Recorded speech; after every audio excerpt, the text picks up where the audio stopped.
estamos aquí por algo, Dios, para honrarte y bendecirte a ti, Señor. Gracias, Padre amado, por tu amor, tu misericordia. Bendícenos, Señor, en este día. Acompáñanos, Padre amado.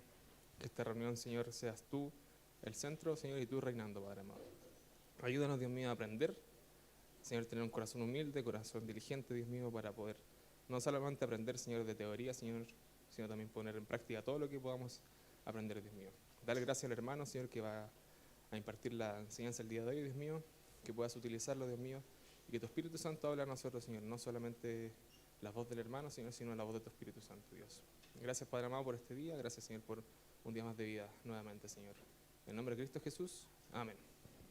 Bien, damos el paso a nuestro hermano Nehemías, que va a dar la enseñanza el día de hoy. Creo que es el último día, ¿cierto?, de la enseñanza como general, ¿cierto? Uno más. Ah, ya, perfecto.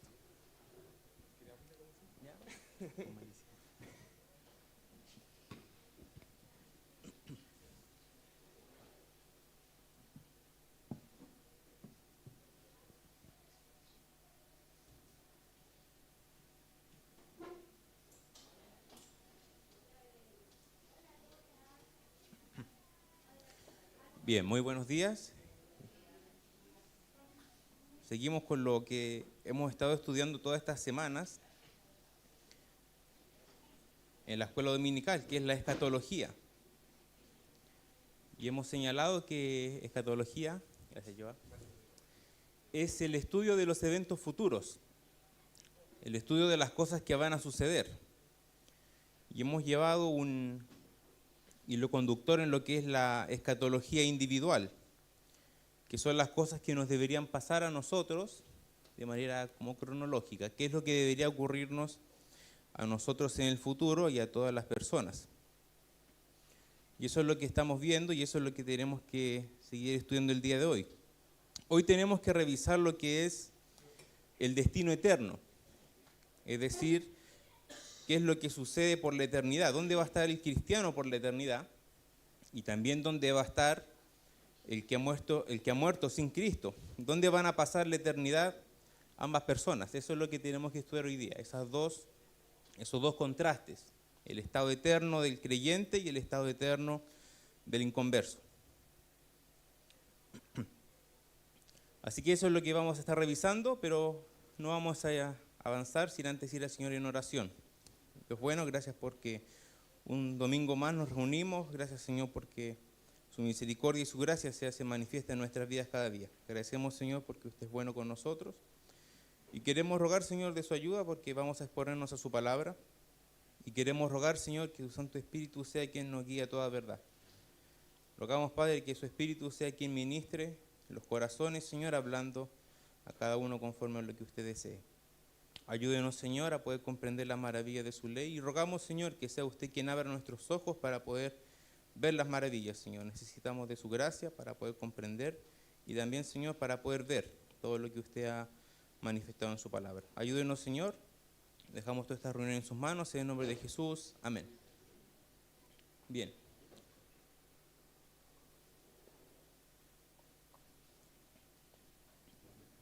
¿Cómo es que nosotros llegamos al destino eterno? Bueno, comenzamos hace una semana con Josué diciéndonos que vamos a estudiar la escatología, que son los eventos que van a venir en el futuro, y mostrándonos que hay una esperanza para el cristiano que estudia la escatología. Luego estuvo nuestro hermano Enrique señalando lo que es la muerte, cómo el cristiano tiene que enfrentar la muerte, vio lo que es la muerte física, la muerte espiritual y lo que es la segunda muerte. Posterior a eso vimos lo que es el estado intermedio. ¿Dónde está el alma después de haber muerto sin que todavía ocurra el rapto? Luego estudiamos la resurrección y cómo se afronta la resurrección. Y luego nuestro hermano César la semana pasada estuvo considerando lo que es el tribunal de Cristo y el juicio del gran trono blanco. Esos son los temas que hemos estado viendo.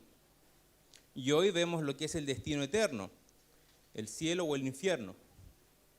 Y si usted se ha dado cuenta, generalmente siempre ponemos dos caminos. Uno bueno, que es para el cristiano, y uno que es malo, para el que no ha creído en Cristo. Y cuando nosotros estudiamos la escatología, nos vamos a dar cuenta que estos dos caminos se hacen diferentes por una razón, y el que marca la diferencia es Cristo. El que tiene su vida depositada en Cristo va por un rumbo, pero el que no tiene a Cristo va por un rumbo completamente opuesto y contrario, un rumbo que nadie quiere y que todo el que lo estudia y lo ve, nadie quisiese ir por ese rumbo. Por lo que la gran diferencia la hace el Señor Jesucristo. El que pone su vida en Cristo va entonces a gozar de lo que es la escatología, pero el que no ha puesto su vida en Cristo tiene una desesperanza, sabiendo que lo que le va a ocurrir no es algo bueno. Por lo que la gran diferencia aquí la hace el Señor Jesucristo. Y el apóstol Pablo le escribe a la carta a los Corintios, en su segunda carta, segunda de los Corintios 4, del versículo 4 en adelante, va a decir: en los cuales el Dios de este siglo cegó el entendimiento de los incrédulos, para que no les resplandezca la luz del evangelio de la gloria de Cristo, el cual es la imagen de Dios. Porque no nos predicamos a nosotros mismos, sino a Jesucristo como Señor, y a nosotros como vuestros siervos por amor de Jesús. Porque Dios, que mandó que de las tinieblas resplandeciese la luz, es el que resplandeció en nuestros corazones, para iluminación del conocimiento de la gloria de Dios en la faz de Jesucristo. Es decir, que Cristo es quien manifiesta al Padre. La luz es la que Dios realiza. Dios manda, el mismo que mandó que de las tinieblas resplandeciese es el que hace que resplandezca esa luz en los corazones. La luz resplandece y conoce entonces, conoce al Señor, y es un cambio de muerte a vida, pero es un cambio que se produce por haber conocido al Señor Jesucristo. La palabra que usa el apóstol Pablo aquí para decir faz es la palabra prosopo. Y es una muy buena traducción la que ocupa Reina Valera, al decir es la faz de Jesucristo. Pero me gusta mucho más la transliteración de la palabra griega, porque dice: porque Dios, que mandó que de las tinieblas resplandeciese la luz, es el que resplandeció en nuestros corazones, para iluminación del conocimiento de la gloria de Dios en el rostro de Jesucristo. Esa es la palabra que usa el apóstol Pablo. En la cara, en el rostro. Ver el rostro de Jesucristo implica ver la gloria de Dios, porque Jesucristo es Dios. Implica ver que el Dios encarnado se hace visible y nosotros podemos verlo. Y el que viene a Cristo encuentra entonces la paz con Dios. Encuentra un destino completamente opuesto al que le espera el pecador. Porque ocurre un cambio completamente de 180 grados, es un cambio radical. Es tan grande el cambio que genera Cristo, que lo hemos visto, que incluso la muerte, que es un destino trágico que podemos considerar, la muerte pasa a ser ganancia. Esa es la magnitud que genera venir a Cristo. Es un cambio completamente en la vida del que viene al Señor. Por lo que el que viene a Cristo ya no ve la escatología como un evento que produce desesperanza, sino que produce esperanza en Él, porque sabe en quién ha creído. Y sabe que Cristo es su esperanza de gloria. Puede afrontar la muerte de manera distinta, porque nos decía el hermano Enrique que el apóstol Pablo escribe a Timoteo diciendo: yo sé a quién he creído y sé que es poderoso para guardar mi depósito. Sabe que tiene poder para guardar su vida y puede afrontar la muerte de esa manera. Puede ir al estado intermedio con seguridad, porque sabe que el Señor le sostiene, porque sabe que está en el hogar con Cristo, está con el Señor. Puede gozar la resurrección, porque ha venido al que es la resurrección y la vida, porque tiene ese gozo, que sabe que va a resucitar. El mismo gozo que sentía el Señor Jesucristo al decir: porque sé que no dejarás mi alma en el Seol. El cristiano tiene ese gozo, su alma no va a quedar en la muerte, va a resucitar con Cristo. Tiene la dicha de poder ir al tribunal de Cristo con gozo, porque nuestro hermano César decía que ninguna condenación hay para el que está en Cristo. Cristo realiza ese cambio. Y puede enfrentar entonces el destino eterno con la esperanza de que estará siempre y todos los días por la eternidad con su Señor. Por lo que el gran cambio lo hace el Señor Jesucristo. Venir a Cristo es quien realiza un cambio tremendo en la vida del cristiano, en la vida del hombre que viene a Él. Y hoy tenemos que estar considerando lo que es el destino eterno. Y hay dos caminos: el destino del perdido y el destino del creyente. Vamos a comenzar viendo el destino del perdido, que es lo que dice la Escritura referente a esto. Y el nombre usualmente utilizado para designar el destino eterno de los inconversos es el infierno. Es una palabra que encontramos en el Nuevo Testamento 13 veces. 11 veces de las cuales la advierte el Señor Jesucristo. El Señor Jesucristo habló harto del infierno y de qué era este lugar. Solo para verlo, vamos al libro de Mateo. En el libro de Mateo es donde encontramos una de las mayores referencias al infierno, dichas por la boca del Señor Jesucristo. Mateo 10, 28.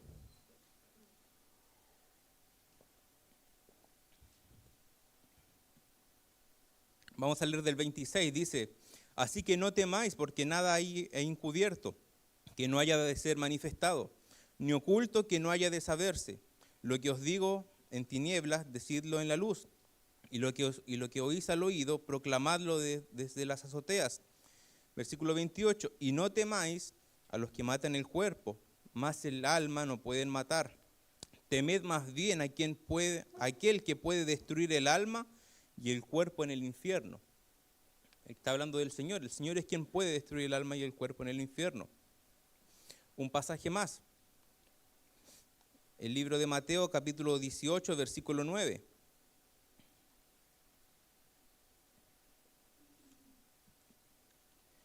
Mateo 18, 19. Mateo 18, 9 dice: y si tu ojo te es ocasión de caer, sácalo y échalo de ti. Mejor te es entrar con un solo ojo en la vida que teniendo dos ojos ser echado en el infierno de fuego. Un pasaje más, Mateo 23, 15.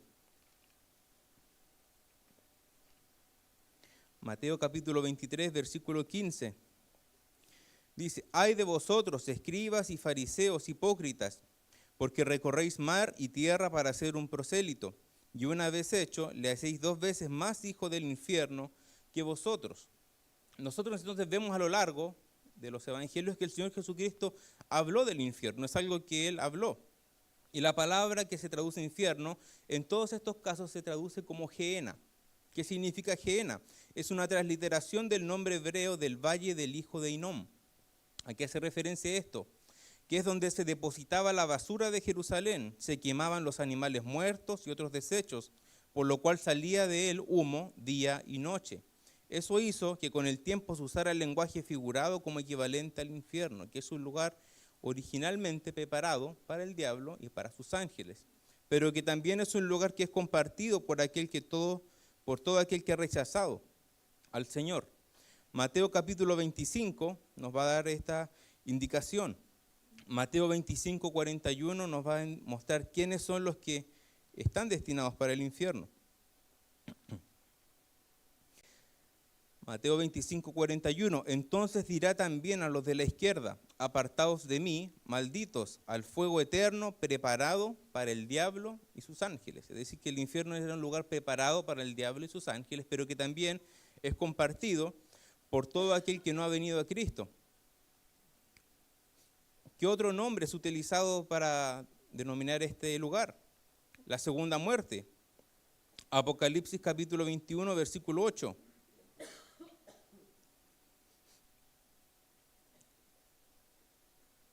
Apocalipsis capítulo 21, versículo 8. Dice: pero los cobardes e incrédulos, los abominables y homicidas, los fornicarios y hechiceros, los idólatras y todos los mentirosos tendrán su parte en el lago que arde con fuego y azufre, que es la segunda muerte. Es decir, que todas estas personas que hacen lo malo, que no han venido a Cristo, van a este lugar que es la segunda muerte. Un poco más arriba, en Apocalipsis 20, 15, va a decir: y el que no se halló inscrito en el libro de la vida fue lanzado al lago de fuego, haciendo referencia a un lugar de tormento para las personas que están ahí. Ahora, ¿qué es lo que la Biblia ofrece? La Biblia nos va a mostrar que es un lugar donde todo aquel que lo lee no va a querer estar ahí. No es un lugar agradable, no es un lugar bonito al que alguien quisiera ir. No es el lugar como lo pintan muchas veces las caricaturas, que es un lugar de entretención, que es un lugar donde la gente va a estar feliz, va a estar alegre, sino que es un lugar de tormento, es un lugar difícil de estar ahí. Nadie querría estar ahí. Eso es lo que la Biblia lo está mostrando. ¿Cuáles son las características que la Escritura muestra? Vamos al libro de Judas. Judas 7. En el libro de Judas 7 va a decir, vamos a ver diferentes características que la Biblia muestra de cómo es este lugar. Judas 7 dice, como Sodoma y Gomorra y las ciudades vecinas, las cuales de la misma manera que aquellos, habiendo fornicado e ido en pos de vicios contra la naturaleza, fueron puestas por ejemplo, sufriendo el castigo del fuego eterno. Es un lugar de fuego eterno. ¿Qué más? Judas 13, fieras ondas del mar, que espuman su propia vergüenza, estrellas errantes para las cuales está reservada eternamente la oscuridad de las tinieblas. Es un lugar de tinieblas, no solamente fuego eterno, sino que también hay tinieblas. Hebreos 10:27 va a también señalar cómo es este lugar. Hebreos capítulo 10, versículo 27. Sino una horrenda expectación de juicio y de hervor de fuego que ha de devorar a los adversarios. Es también un horno de fuego donde habrá lloro y crujir de dientes, así lo dice el libro de Mateo en diferentes lugares. Un lugar donde el gusano de ellos no muere y el fuego nunca se apaga. Así también lo dice Marcos 3 veces, Marcos 9, 44, 46 y 48. Un lugar de eterna perdición, excluidos de la presencia del Señor y de la gloria de su poder. Segunda a los Tesalonicenses, capítulo 1, versículo 9. Vamos a leer ese pasaje. Segunda carta a los Tesalonicenses, capítulo 1, versículo 9. Los cuales sufrirán pena de eterna perdición, excluidos de la presencia del Señor y de la gloria de su poder, apartados completamente del Señor. Y Apocalipsis 20:10, el último pasaje que vamos a considerar con lo que es referente al infierno. Apocalipsis 20:10 dice, y el diablo que los engañaba fue lanzado en el lago de fuego y azufre, donde estaban la bestia y el falso profeta, y serán atormentados día y noche por los siglos de los siglos. En resumen, ¿qué es lo que dice la Escritura del infierno? Un lugar de fuego eterno, de tinieblas, de hervor de fuego que ha devorado a los adversarios, un horno de fuego donde habrá lloro y crujir de dientes, un lugar donde el gusano de ellos no muere y el fuego nunca se apaga, un lugar de eterna perdición, excluidos de la presencia del Señor y de la gloria de su poder, un lugar de tormento, un lugar que están alejados de la gracia y la misericordia del Señor. Ese es el infierno. Eso es lo que la Biblia nos presenta de cómo es. Aquí nos dice el material que nos pasan. El infierno no será como se retrata a menudo en las tiras cómicas, un salón gigante donde entre bebidas la gente cuenta historias de sus escapadas en la tierra. Más bien será un lugar de absoluta miseria, será un lugar de castigo consciente por el pecado, sin esperanza de volver. Es decir, que es un lugar donde no hay esperanza. El que entra ahí pierde toda esperanza, no hay forma de salir de ese lugar.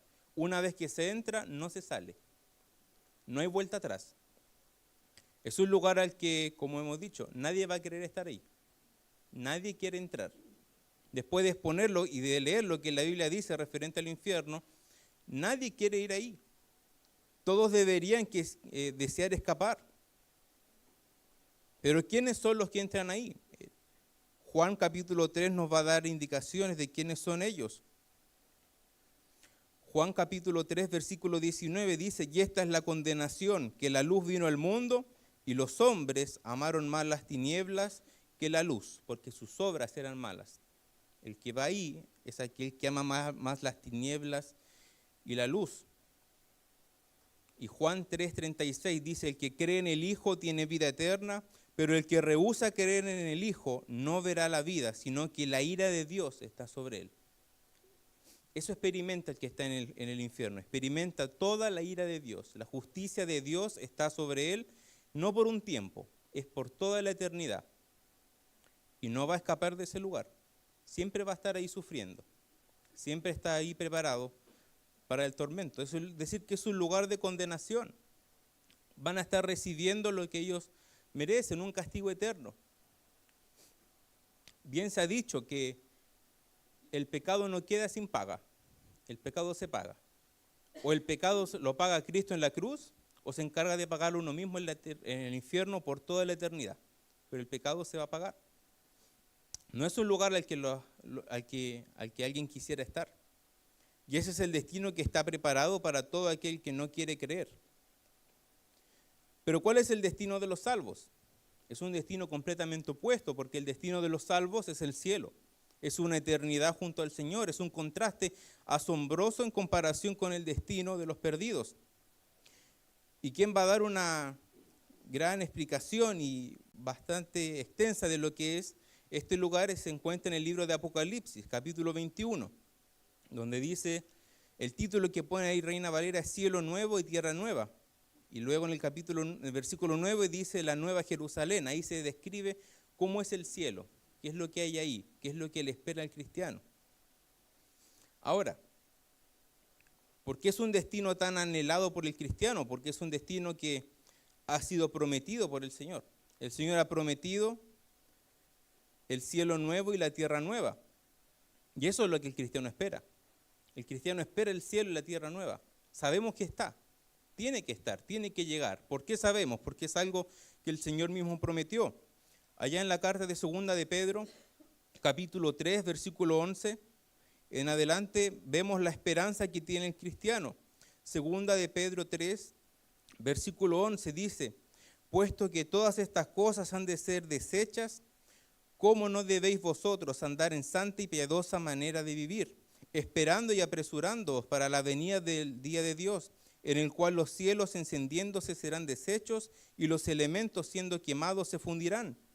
Pero nosotros esperamos, según sus promesas, cielos nuevos y tierra nueva en los cuales mora la justicia. Es decir, que esperamos eso. Y es una esperanza fundada en las promesas del Señor. La fidelidad y la inmutabilidad del Señor es quien está puesta aquí. Por eso sabemos que es certera, porque la fidelidad del Señor y su inmutabilidad van a estar siempre. Son atributos del Señor, son las perfecciones de Dios que no pueden faltar. Y si Dios ha prometido que así va a ser, así entonces será. Quien lo expone y habla de las promesas del Señor es el libro de Zacarías. Zacarías capítulo 1 va a hablar referente a esto. Zacarías 1:5 dice, vuestros padres, ¿dónde están? Vamos a leer del 4. Zacarías 1:4 dice, no seáis como vuestros padres, a los cuales clamaron los primeros profetas, diciendo, así ha dicho Jehová de los ejércitos, volveos ahora de vuestros malos caminos y de vuestras malas obras. Y no atendieron, ni me escucharon, dice Jehová. Versículo 5, vuestros padres, ¿dónde están? ¿Y los profetas han de vivir para siempre? ¿Los que mandan la profecía van a vivir siempre? La respuesta es no, pero el versículo 6 dice, pero mis palabras y mis ordenanzas que mandé a mis siervos, los profetas, ¿no alcanzaron a vuestros padres? Sí lo alcanzaron. Lo que el Señor mandó que iba a ocurrir, ocurrió. A pesar de la muerte de los profetas, a pesar de que muchos reyes mandaron a matar a los profetas por las malas palabras y por el juicio que ellos estaban mostrando. Pero esas palabras llegaron a los padres de los judíos. Por eso dice el versículo 6, pero mis palabras y mis ordenanzas que mandé a mis siervos de los profetas, ¿no alcanzaron a vuestros padres? Las palabras del Señor permanecieron. Lo que Él ha dicho se cumple. Por lo que nosotros, lo que vamos a ver en Apocalipsis 21, son cosas que sabemos que van a estar. Están ahí. No hay falta. Van a ocurrir. Ayer estudiábamos en el club bíblico con Luis. Y Luis daba un tema y decía la fidelidad de Dios. Y decía, es tan fiel que podemos saber que está. No hay duda. Aunque el mundo diga que no es así, sabemos que está ahí. Y así lo expone la Escritura, que sí está.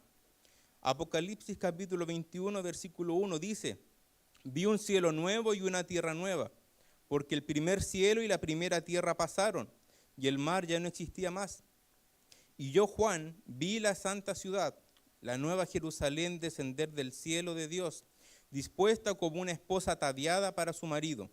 Y oí una gran voz del cielo que decía, he aquí el tabernáculo de Dios con los hombres, y Él morará con ellos, y ellos serán su pueblo, y Dios mismo estará con ellos como su Dios. Enjugará Dios toda lágrima de los ojos de ellos. No hay lágrimas. Y ya no habrá muerte. No hay muerte, no hay desesperanza, no hay esa pérdida del hombre. Ni habrá más llanto, ya no hay muerte, ya no hay más dolor, no hay un llanto que se genere por la tristeza, ni hay clamor.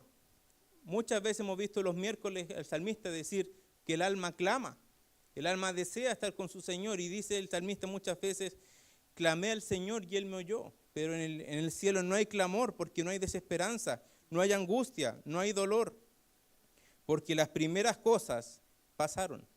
Es decir, que es un lugar de eterno gozo, eterna felicidad, porque Dios va a enjugar toda lágrima, ya no va a haber muerte, no habrá más llanto, no hay clamor, ni hay dolor, no hay enfermedades, no hay angustias, no hay aflicciones. Todo lo que está ahí es bueno, todo lo que está ahí es agradable, es un lugar que el cristiano debiese querer estar. El apóstol Pedro incluso va a estar ampliando la idea.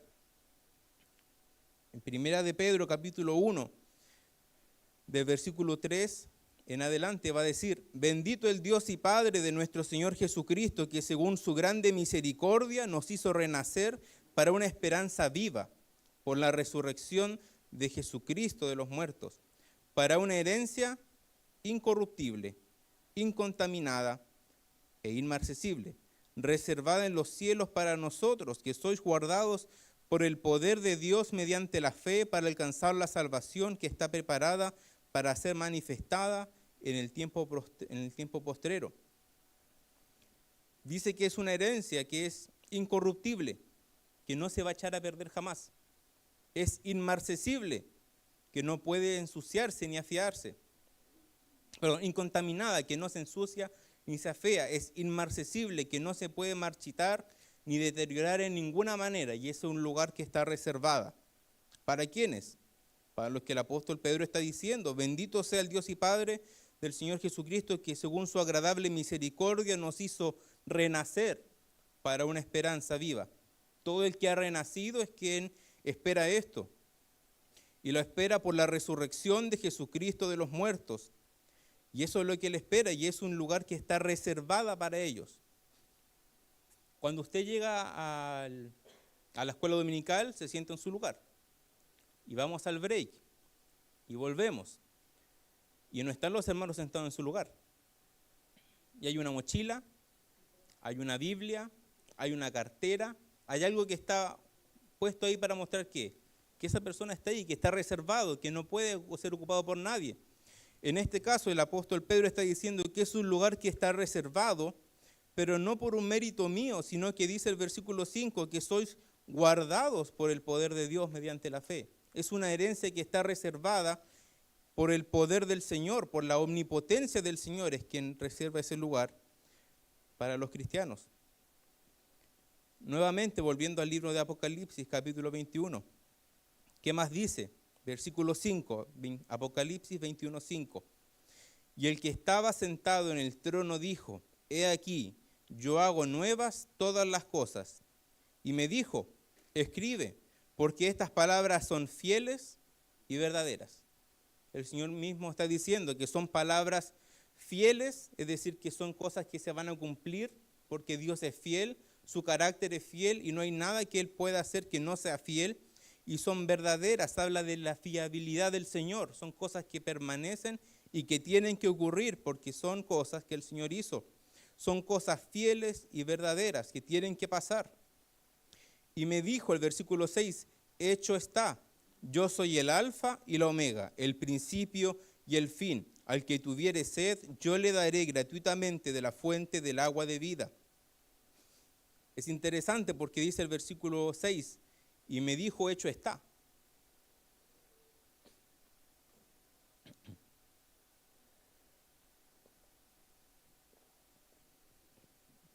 El texto griego lo muestra en un pretérito perfecto, un pasado perfecto que ya ocurrió. ¿Cómo es que el Señor dice que ya ocurrió si no vemos los cielos nuevos y la tierra nueva? ¿Cómo es que ya ocurrió? Tenemos que comprender que la esperanza que está en Cristo es algo que es tan cierto y tan certera que va a pasar, que es algo que se dice que ya ocurrió, porque va a pasar. No hay duda. No hay una idea que podría decir, puede ser que no pase. No, va a pasar.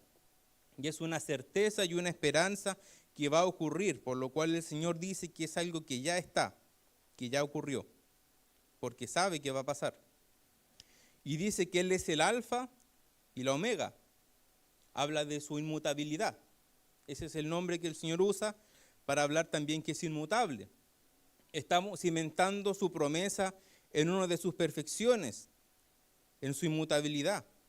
Santiago va a escribir, Santiago capítulo 1, versículo 17, dice que toda buena dádiva y todo don perfecto desciende de lo alto, del Padre de las luces, en el cual no hay mudanza ni sombra de variación. Hace referencia a los astros, porque los astros tienen rotación, no están en el mismo lugar. Nosotros vemos las estrellas y no están siempre en el mismo lugar. Cambian, tienen una rotación. Habla de que es Padre de las luces, haciendo referencia también al sol y la luna, que se eclipsan, no siempre están. Hay veces que usted mira el cielo y no hay luna, no está. Y aparentemente pareciese como que se fue, desapareció. O hay veces que en el medio del día ocurre un eclipse y el sol no está y desaparece. Lo que está diciendo aquí Santiago es que toda buena dádiva y todo don perfecto desciende de lo alto, del Padre de las luces, que no es como las luces que nosotros las vemos, sino que en Él no hay mudanza ni sombra de variación, es una inmutabilidad perfecta. Siempre va a estar, siempre permanece. Dios nunca se eclipsa. Esa es la idea que está mostrando Santiago. Y lo está comparando con algo que aparentemente nosotros lo vemos todos los días. Pero que esas cosas no son inmutables. Dios sí permanece de manera inmutable. Hace referencia el nombre de yo soy el alfa y el omega, a que está siempre, al eterno, que siempre ha estado. Él es quien creó todo. Él es el principio y el fin. Siempre estuvo al inicio, y cuando terminen las cosas también va a estar. No hay posibilidad de que Él no esté. Eso es a quien hace la referencia a este nombre del Señor.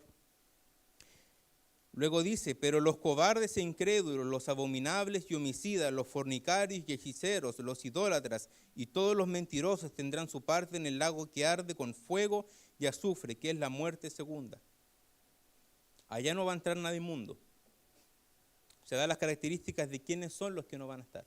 Nada de eso va a estar en el cielo. Ya vimos que no hay llanto, no hay angustia, no hay lamentación, no hay personas que hagan lo malo. ¿Qué más hay? Bueno, del texto 9, del versículo 9 en adelante se exponen diferentes cosas.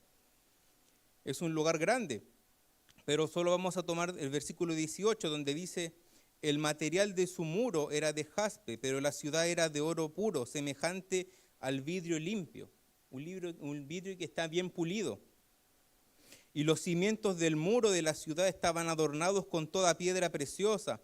El primer cimiento era jaspe, el segundo zafiro, el tercero ágata, el cuarto esmeralda, el quinto ónice, el sexto cornalina, el séptimo crisólito, el octavo berilo, el noveno topacio, el décimo crisopraso, el undécimo jacinto, el duodécimo amatista. Las 12 puertas eran 12 perlas, cada una de las puertas eran una perla, y la calle de la ciudad era de oro puro, transparente como vidrio. No vi en ella templo, porque el Señor Dios Todopoderoso es el templo de ella, y el Cordero. La ciudad no tiene necesidad de sol, ni de luna que brillen en ella, porque la gloria de Dios la ilumina, y el Cordero su lumbrera. Cuando leía estas partes me acordaba de lo que dice el Señor Jesucristo, cuando dice, yo soy la luz del mundo, y el que viene a mí no andará en tinieblas, porque Él es luz en sí mismo, y su luz resplandece. Es un lugar que, si usted se da cuenta, es un lugar precioso, de piedras preciosas, de un lugar muy bello al que alguien quisiera estar. Luego dice, y las naciones que hubieren sido salvadas andarán a la luz de ella, y los reyes de la tierra traerán su gloria y honor a ella. Es un lugar de adoración. Se rinde adoración al Señor. ¿Qué más hay? Hay servicio, porque dice el capítulo 22, versículo 2, en medio de la calle de la ciudad, y uno y al otro lado del río estaba el árbol de la vida, que produce 12 frutos, dando cada mes su fruto, y las hojas del árbol eran para la sanidad de las naciones. Y no habrá más maldición, y el trono de Dios y del Cordero estarán en ella, y sus siervos le servirán. Es un lugar de adoración, un lugar de servicio. ¿Y qué más? Versículo 4. Y verán su rostro, y su rostro estará, y su nombre estará en sus frentes. Es un lugar que vamos a ver el rostro del Señor, vamos a estar con el Señor, esa es la idea. Es un lugar donde hay adoración, donde hay servicio, pero también es un lugar donde vamos a estar gozosos porque está la presencia de Dios. Nunca más alejados de Él, vamos a estar por Él y siempre junto a Él por toda la eternidad. Es un lugar donde no hay llanto, donde no hay dolor, no hay desesperanza, pero también me gusta porque dice que es un lugar donde no hay pecado, porque dice que no entra cosa abominable y homicida. Es un lugar entonces donde no hay nada abominable, no hay nada malo y no hay pecado. Me gusta que diga eso porque no solamente hace referencia a la maldad, sino que hace referencia también a la imposibilidad de nosotros de pecar. Porque no podemos pecar allá. Es la imposibilidad de pecar. Y eso lo amplía el apóstol Pedro, en la primera carta de Pedro, capítulo 1, versículo 5, dice que sois guardados por el poder de Dios mediante la fe para alcanzar la salvación que está preparada para ser manifestada en el tiempo postrero. Dice salvación, ¿a qué se refiere? ¿No somos ya salvos?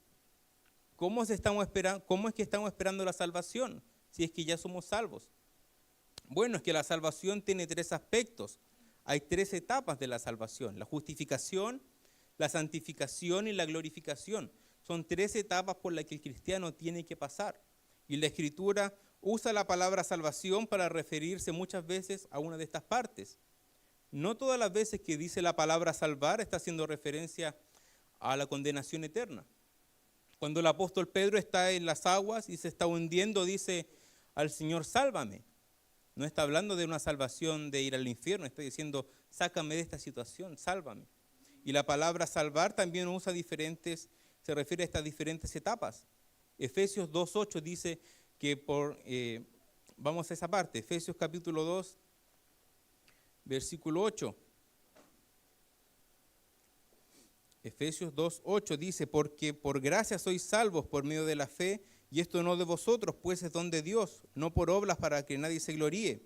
Está diciendo que por gracia sois justificados delante del Señor. Todo el que ha puesto su fe en el Señor es presentado como justo. Eso hace referencia a la palabra salvar.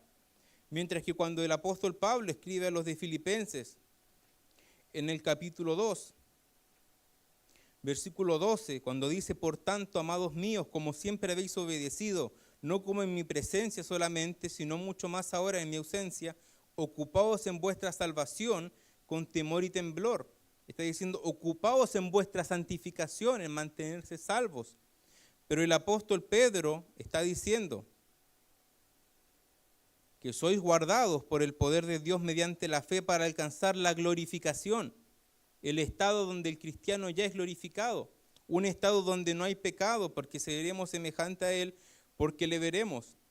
Y eso es lo que le espera el cristiano. Un lugar entonces completamente alejado de angustia, un lugar completamente alejado de pecado, una vida de adoración y servicio por la eternidad, pero gozando, como dice el versículo 4 del capítulo 22, y verán su rostro, un lugar que está completo de la gloria del Señor y de la presencia de Él, nunca más alejados del Señor. ¿Qué es más lo que tenemos que ver hoy día? Bueno, en el cielo, ¿habrá un reconocimiento de las personas que están allá? ¿Qué dice la Escritura referente a eso? Hay diferentes pasajes, pero la Escritura, por ejemplo, nos muestra que la esperanza del rey David, en 2 de Samuel, capítulo 12, versículo 23. 2 de Samuel, capítulo 12, versículo 23. Está hablando del contexto en que, posterior a que Natán le dice y le revela el pecado de David con Betsabé, y le va a decir que el hijo de él va a morir. Y segundo de Samuel 12:23 dice, más ahora que ha muerto, refiriéndose al hijo, ¿para qué he de ayunar? ¿Podré yo hacerle volver? Yo voy a él, mas él no volverá a mí. David muestra la esperanza que tenía, el consuelo mismo que también tenía Jacob cuando fue engañado por sus hijos, pensando que José estaba muerto, y esa es la misma referencia, que él va a verlo. Son las palabras que David muestra. Ahora, el Señor Jesucristo también hace mención de esto, porque el mismo Señor Jesucristo hace referencia a que algunos se van a sentar con Abraham, Jacob e Isaac, haciendo referencia a que se van a reconocer quiénes son. En la transfiguración podemos ver que se reconocieron a Moisés y a Elías. Pudieron reconocerlos los apóstoles.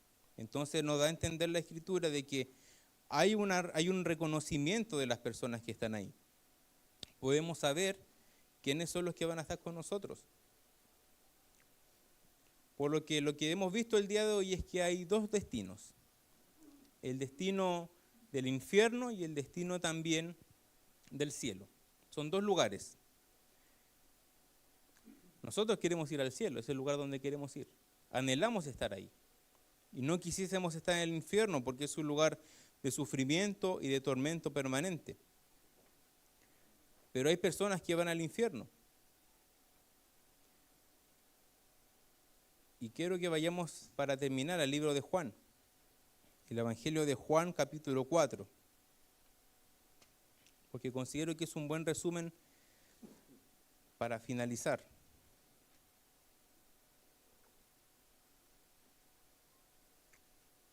Juan 4, Juan capítulo 5.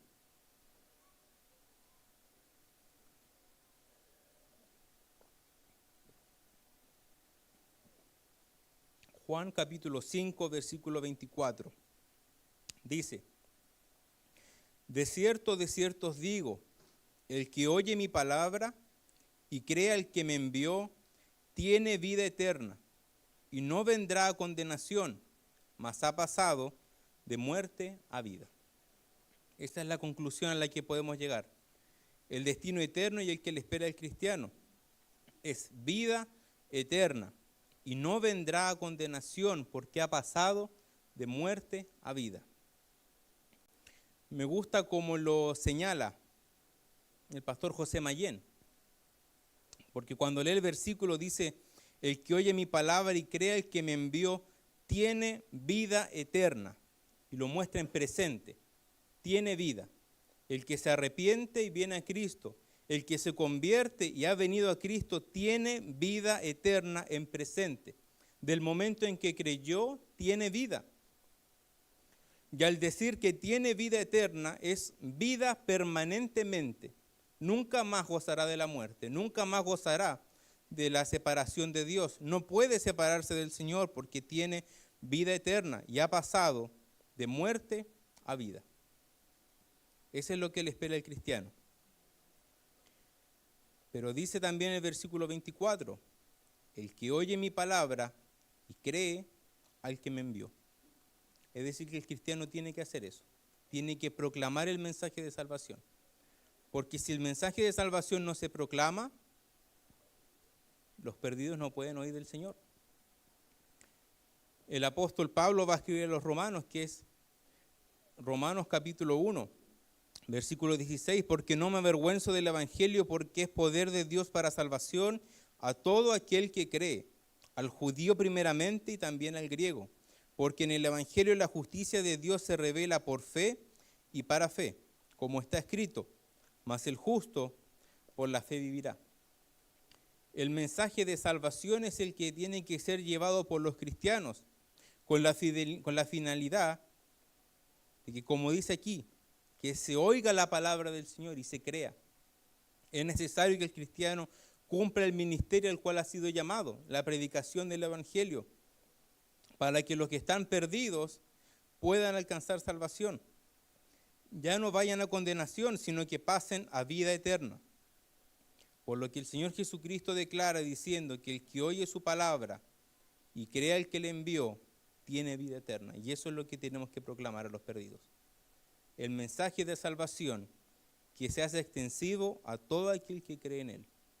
Eso es lo que nosotros proclamamos. Nosotros tenemos la dicha y la certeza de que vamos al cielo, pero afuera no hay personas que tienen esa dicha. Van al infierno. Y tenemos que predicarles el Evangelio haciendo siempre el llamado y decir a los pecadores que vengan a Cristo, porque Él es el Salvador de ellos. Y si usted ya vino, vaya por otro y tráigalo a los pies del Salvador para que también goce de la dicha que nosotros tenemos. Dios bueno, nos dirigimos delante de su presencia, agradeciéndole, Señor, por su palabra. Gracias, Señor, por la esperanza que tenemos de poder mirar al futuro y mirarla con esperanza, Señor, sabiendo que lo que nos depara es una vida eterna con usted. Gracias, Señor, porque podemos ver en su palabra que es fiel y que es inmutable. Sabemos que se va a cumplir y que usted, Señor, cumplirá lo que ha prometido y a nosotros nos espera, Señor, una eternidad con usted. Pero también queremos rogar por aquellos que no le conocen, pidiendo para que usted abra puertas, Señor, y nos dé el ánimo de poder predicar a aquellos que no le conocen, para poder ocupar todas las instancias y poder predicar y manifestar, Señor, la salvación que nosotros hemos recibido a aquellos que no la conocen. Ayúdenos, Señor, y nuevamente agradecemos por sus palabras y agradecemos, Señor, porque nos vamos con una esperanza, confiados, Señor, de que su palabra se va a cumplir. Damos gracias, Señor, y oramos en el nombre, Señor, de quien murió en la cruz, pero que resucitó, quien vive por los siglos de los siglos y quien viene por su iglesia. En el nombre de Jesús rogamos. Amén.